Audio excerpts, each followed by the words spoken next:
यदा यदा हि धर्मस्य ग्लानिर्भवति भारत अभ्युत्थानाम धर्मस्य तदात्मानं सृजाम्यहम् परित्राणाय साधूनां विनाशाय च दुष्कृतां धर्म संस्थापनार्थाय संभवामि युगे युगे संभवामि युगे युगे संभवामि युगे युगे।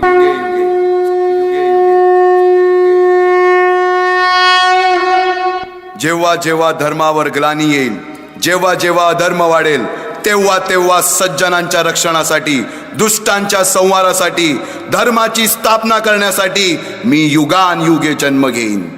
अशीच काहीशी परिस्थिती जेव्हा या महाराष्ट्रात निर्माण झाली, 1-2 वर्ष तब्बल 350 वर्ष हा महाराष्ट्र अंधारात होता आणि हाच अंधकार दूर करण्यासाठी एका युगपुरुषाने जन्म घेतला।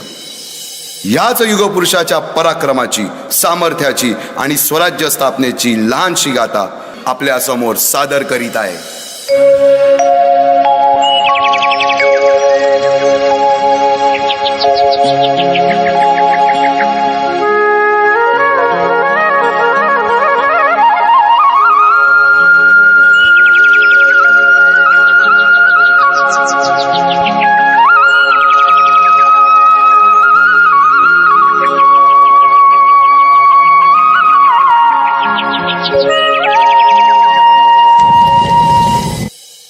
महाराष्ट्र असा सुखाने नांदत असताना एक दुष्ट काल यवनाची वक्रदृष्टी महाराष्ट्रावर पडली। महाराष्ट्र परकीय स्वारांच्या टाचेखाली भरडला जात होता। अपहरण, अपमान, जुलूम, जबरदस्ती, अन्याय, अत्याचार, मंदिरांची तोडफोड, स्त्रियांची, धनधान्यांची लुटालूट थांबत नव्हती। जेव्हा आपल्याच घरात गोठ्यातली गाय आणि घरातील माय असुरक्षित होते, तेव्हा घरातलाच अंधकार मनात घर करून बसतो। अशा वेळी साधू, संत, लहान, थोर, लेकी, बाळी अवघा महाराष्ट्र देवाला गाराणं घालतोय। अरे जेजुरीच्या खंडोबा, पंढरपूरच्या विठोबा, तुळजापूरच्या भवानी आई, दार उघड, दार उघड आई, दार उघड।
सरते शेवटी देवानं गाराणं ऐकलंच।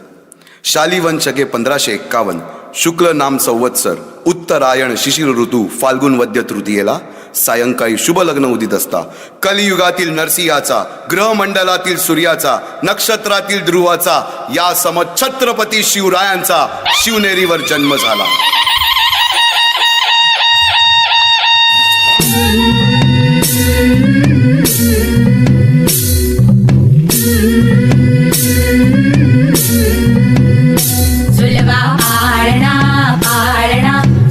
शिवाजीचा झुलवा पाळणा पाळणा बाळ शिवाजीचा चंद्र जसा हा इंद्र शोभतो पुत्र जिजाऊचा चंद्र जसा हा इंद्र शोभतो पुत्र जिजाऊचा झुलवा पाळणा पाळणा बाळ शिवाजीचा झुलवा पाळणा पाळणा बाळ शिवाजीचा जो जो रे बाळा जो जो रे जो जो रे बाळा जो जो रे जाग रे बाळा जाग रे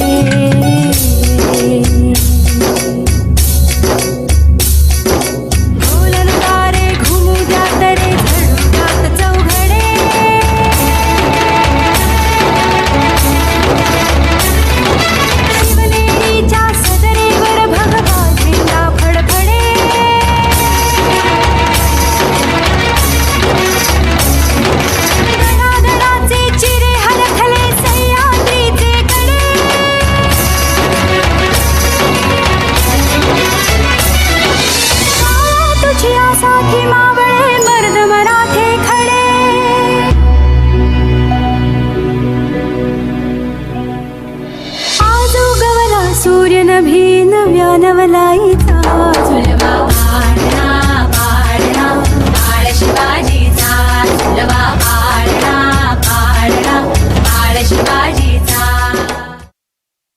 बालवयापासूनच शिवबांना माँसाहेब जिजाऊंनी रामायण महाभारतासारख्या गोष्टी सांगायला सुरुवात केली, ज्यामधून धर्म अधर्म, सत्य असत्य, न्याय अन्याय यातील फरक शिवबांना समजू लागला.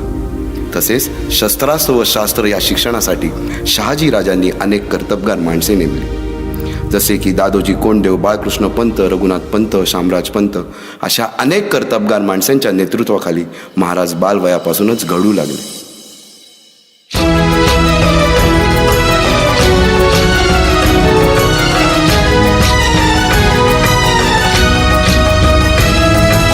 तूच अर्जुन तूच केशव तू तुझा हो सारथी, तूच अर्जुन तूच केशव तू तुझा हो सारथी. करुणी वार गनिमावर दे भूमीस आहुती, करुणी वार गनिमावर दे भूमीस आहुती. तूच अर्जुन तूच केशव तू तुझा हो सारथी, करुणी वार गनिमावर दे भूमीस आहुती. एकटे नेतृत्व कधीच साम्राज्य उभे करू शकत नाही. त्यासाठी तशी कर्तबगार माणसे, निष्ठावन मावळे घडवावे लागतात. शिवरायांनी असे सवंगडी त्या वयापासूनच पारखायला सुरुवात केली. तानाजी मालुसुरे, सूर्याजी मालुसुरे, यसाजी कंक, सूर्याजी काकडे, बाजी जेदे आणि अशा अनेक सवंगड्यासमोर शिवबांनी शपथ घेतली स्वराज्याची, शपथ घेतली स्वराज्याच्या बांधणीची.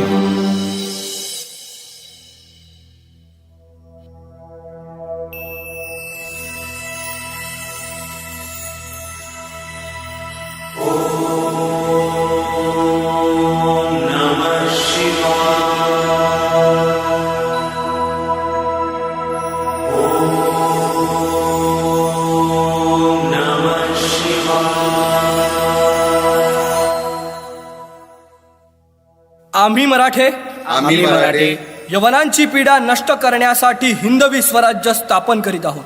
यवनांची पीडा नष्ट करण्यासाठी हिंदवी स्वराज्य स्थापन करीत आहोत.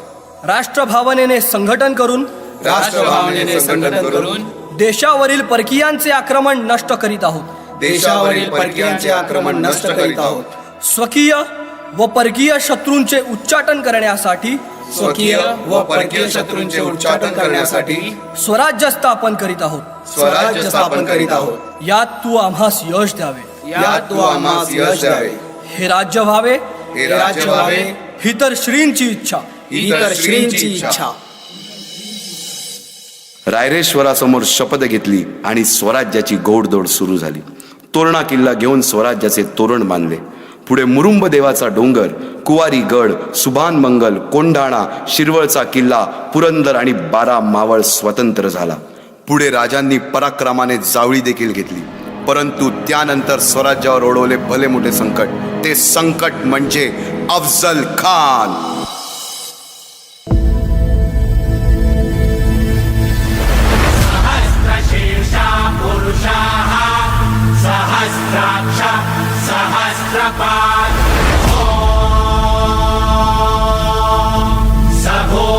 विश्वतो वृत्वा दन्तिष्ठद्दशाङ्गुलम्.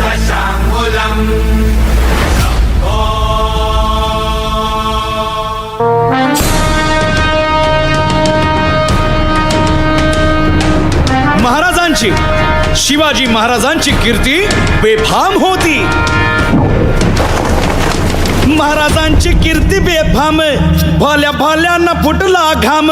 याला कोण घालील यस्सेने, दरबारी पुस्ती बेगम. बडी बेगम म्हणजे अली आदिल शहाची आई बर का. नजरेत तिच्या अंगार दरबार झाला गपगार. कुणी घेईना पुढाकार, साऱ्यांनीच मानली हार. इतक्यात अचानक एक सरदार उठला, बोलला, हम लाएंगे शिवाजी को. आणि त्यानं विडा उचलला. नवतेच अफजल खान. या नवतेच अफजल खान जिता जागता जणू सहिताने. कान बोलला छाती ठोकून, शिवबाला टाकतो चिरडून. मरहबा, सुभानअल्लाह.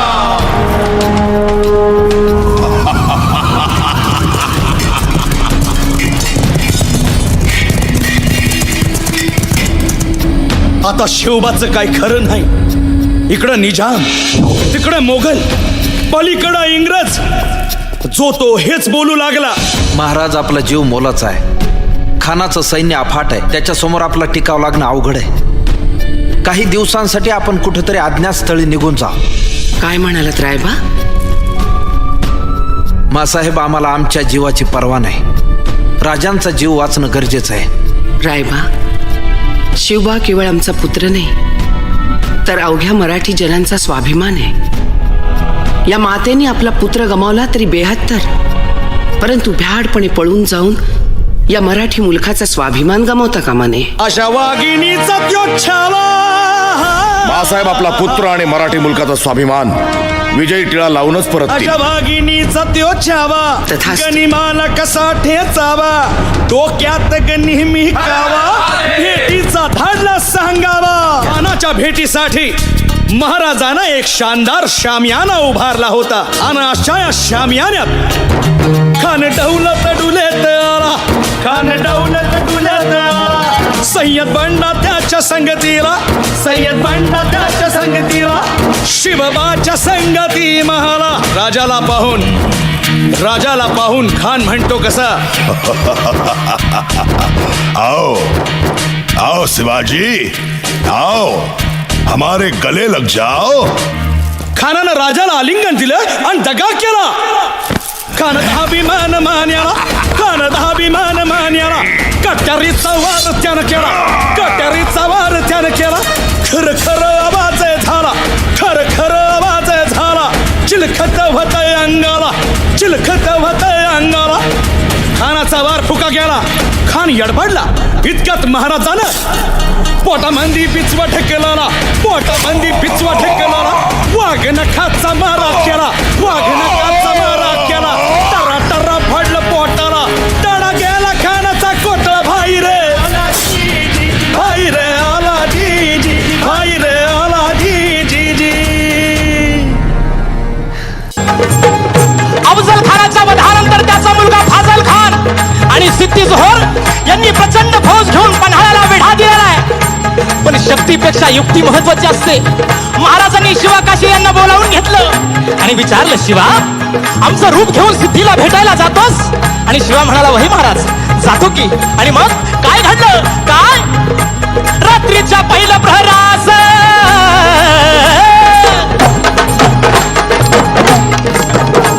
रात्रीच्या पहिल्या प्रहरास दहाच्या सुमारास गड उतरण्यास शुभ पालखीत बाजी संगती. पावसानं ओली झाली धरती, रात अंधारी मावळ चालती. दुसऱ्या पालखीत शिवा काशीत मोठ्या रुबाबात चालला दादा.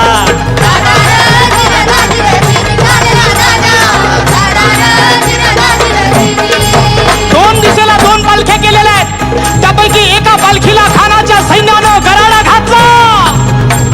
पालखीतनं शिवाला बाहेर काढलं, सिद्धी समोर बसवलं.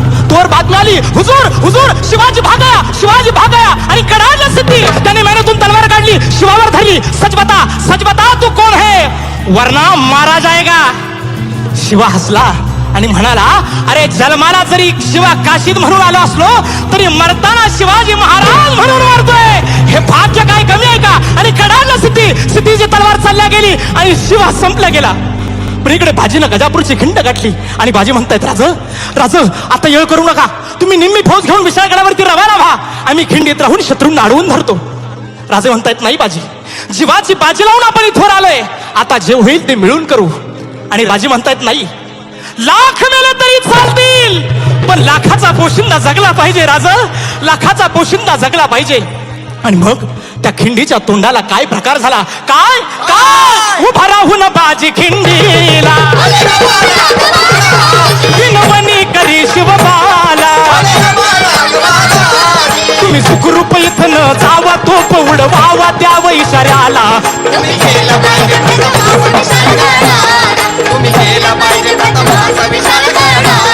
आलो आलो आताची तीला, मी ठार करतो सिद्धीला. बाजीचा ताव तो वार करतो मी ठार दृष्ट शत्रूला. धर्म सत्य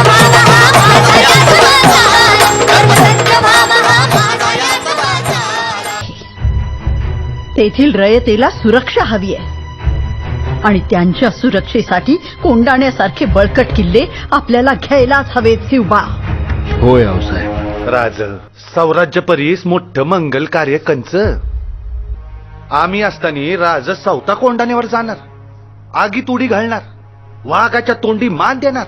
आव मग आमचं उपयोग काय? वटांवर या मुठमुठ मिशा कशाला? या पराती एवढ्याला छात्या कशाला? हे मुदगलावानी टणक दंड कशाला? ही मजबूत मनगट कशाला? कशाला मिशांना पीळ भरायची आऊसाहेब? तानाजी नाही ते काय नाही. कोंडाणा घेतल्या बिगर माझ्या घरातलं मंगल कार्य होणार नाही. कोंडाण्याचं पान म्याच उचलणार.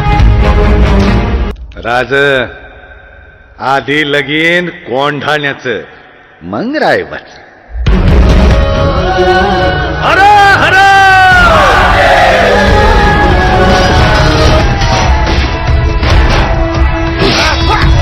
ए उद्या भाड्या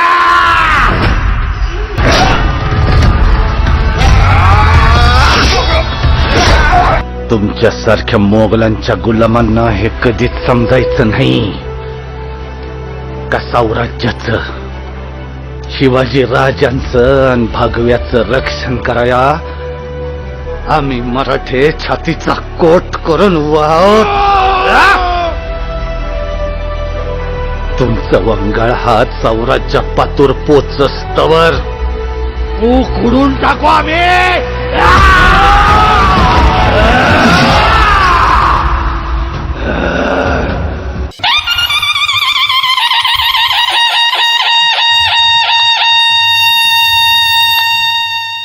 साडेतीनशे वर्षाच्या काळरात्रीनंतर अरुणोदय झाला. भगवंतांनी दिलेला शब्द खरा झाला. हिंदवी स्वराज्य स्थापन करणारा, यवनांची पीडा नष्ट करणारा जाणता राजा राज्य अभिषेकासाठी सज्ज झाला.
छत्रपती शिवाजी